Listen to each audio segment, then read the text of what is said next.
ਇਹਦੇ ਬਾਰੇ ਤੁਹਾਡਾ ਕੀ ਖਿਆਲ ਹੈ? ਇਹ ਜਿਹੜੇ ਪੀਡੀਐਮ ਦੇ ਜਲਸੇ ਹੋ ਰਹੇ ਨੇ, ਇਹ ਆਪਣੇ ਫਾਇਦੇ ਵਾਸਤੇ ਕਰ ਰਹੇ ਨੇ ਜਾਂ ਆਵਾਮ ਵਾਸਤੇ ਕਰ ਰਹੇ ਨੇ?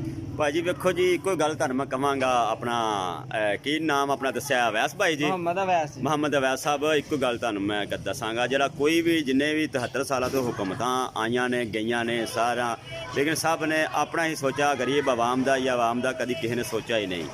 ਠੀਕ ਹੈ।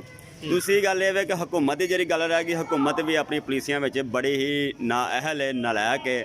ਉਹ ਇਸ ਕਰਕੇ ਕਿ ਆਵਾਮ ਨੂੰ, ਆਮ ਇੱਕ ਸ਼ਹਿਰੀ ਨੂੰ, ਪਾਕਿਸਤਾਨੀ ਨੂੰ ਕੋਈ ਰਿਲੀਫ ਨਹੀਂ ਦਿੱਤਾ ਗਿਆ। ਜਿੰਨੀਆਂ ਵੀ ਕਮੇਟੀਆਂ ਇਹਨਾਂ ਨੇ ਬਣਾਈਆਂ, ਸਾਰੀਆਂ ਕਮੇਟੀਆਂ ਦਾ ਕੋਈ ਆਮ ਇਨਸਾਨ ਨੂੰ ਫਾਇਦਾ ਨਹੀਂ ਹੋ ਸਕਿਆ, ਕਿਉਂਕਿ ਜੇ ਚੀਨੀ ਦਾ ਰੇਟ ਘਟਾਉਂਦੇ ਨੇ ਉਤੋਂ ਆਟੇ ਦਾ ਰੇਟ ਅਗਲੇ ਵਧਾ ਛੱਡਦੇ ਨੇ, ਤੇ ਵਧਾਉਂਦਾ ਕੌਣ ਹੈ?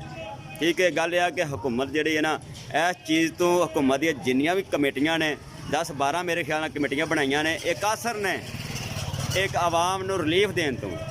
ਹਾਂਜੀ ਭਾਜੀ, ਯਾਨੀ ਕਿ ਤੁਹਾਡੇ ਕਹਿਣ ਦਾ ਮਤਲਬ ਇਹ ਵੇ ਕਿ ਇਹ ਆਪਣੇ ਫਾਇਦੇ ਵਾਸਤੇ ਕਰ ਰਹੇ ਨੇ ਪੀਡੀਐਮ ਵਾਲੇ ਜਲਸੇ। ਹਾਂਜੀ, ਆਵਾਮ ਦਾ ਇਹਦੇ ਵਿੱਚ ਕੋਈ ਫਾਇਦਾ ਨਾ ਨਹੀਂ ਹੈ। ਉਧਰੋਂ ਉਹ ਵੀ ਭਾਈਜਾਨ ਪੀਡੀਐਮ ਵਾਲੇ ਵੀ, ਜੇ ਨਵਾਜ਼ ਸ਼ਰੀਫ ਦੀ ਜਿਹੜੀ ਪਾਰਟੀ ਹੈ, ਜ਼ਰਦਾਰੀ ਹੋ ਗਿਆ, ਦੂਸਰਾ ਮਰੀਮ ਨਵਾਜ਼ ਹੋ ਗਿਆ, ਮੌਲਾਨਾ ਫਜ਼ਲੁਰ ਰਹਿਮਾਨ ਹੋ ਗਿਆ, ਵੀ ਇਹ ਵੀ ਆਪਣੀ ਚੋਰੀ ਬਚਾਉਣ ਵਾਸਤੇ ਐਡੇ ਸੱਚੇ ਨੇ। ਤੇ ਪਿਓ ਇਹਨਾਂ ਦਾ ਭਾਜੀ ਮਰੀਮ ਨਵਾਜ਼ ਦਾ, ਤੇ ਜਾ ਕੇ ਉੱਥੇ ਬੈਠਾ ਵੇ ਜਾ ਕੇ। ਠੀਕ ਹੈ। ਉੱਥੇ ਜੇ ਉਹ ਸੱਚਾ ਹੈ ਤੇ ਆ ਜਾਵੇ ਨਾ, ਆ ਕੇ ਅਦਾਲਤਾਂ ਦਾ ਤੇ ਇਹ ਆਵਾਮ ਦਾ ਸਾਹਮਣਾ ਕਰੇ, ਝੂਠ ਨੂੰ ਤੇ ਸੱਚ ਨੂੰ ਨਿਤਾਰ ਕੇ ਬਹਾ ਦੇਵੇ ਆਵਾਮ ਨੂੰ।